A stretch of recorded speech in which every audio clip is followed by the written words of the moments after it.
Today's question comes from London. Sita wants to know, how many links on a page should we have? Is there a limit? Okay, so let me give you the background on this. It used to be the case that Googlebot and our indexing system would truncate at 100 or 101K, and anything beyond that wouldn't even get indexed. And what we did is we said, okay, if the page is 101K, 100K, then it's reasonable to expect roughly one link per kilobyte, and therefore something like 100 links on a page. So that was in our technical guidelines, and we said, this is what we recommend. And a lot of people assumed that if they had 102 links or something like that, that we would view it as spam and take action. But that was just kind of a rough guideline. Nonetheless, the web changes, it evolves, and in particular, web pages have gotten a lot bigger. There's more rich media, and so it's not all that uncommon to have aggregators or various things that might have a lot more links.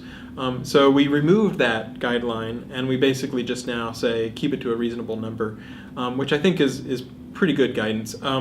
There may be a limit on the file size that we have now, but it's much larger, and at the same time, the number of links that we can process on a page is much larger.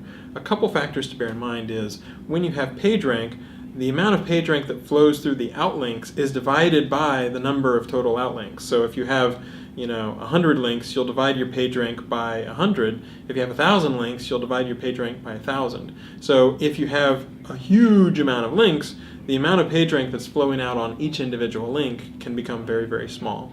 So the other thing is it can start to annoy users, or it can start to look spammy if you have tons and tons and tons of links. So we are willing to take action on the web spam side if we see so many links that it looks really, really spammy. But if you compare our old guideline of 100 links and you look at what the web looks like now, it's quite common to have 200 or 300 or 400 links on a page, as long as the page is long, it has value add, there's substantial amount of substance and real stuff on that page. So the short answer is really not to worry about it or not to limit yourself to 100 links anymore. But at the same time, it is quite useful to pull in a regular user and just do a very simple, sort of user test and just make sure they don't view it as strange or spammy or you're stuffing a ton of links on the page. And as long as you sort of meet those kinds of criteria, then it's not the sort of thing that I would stress out a lot about.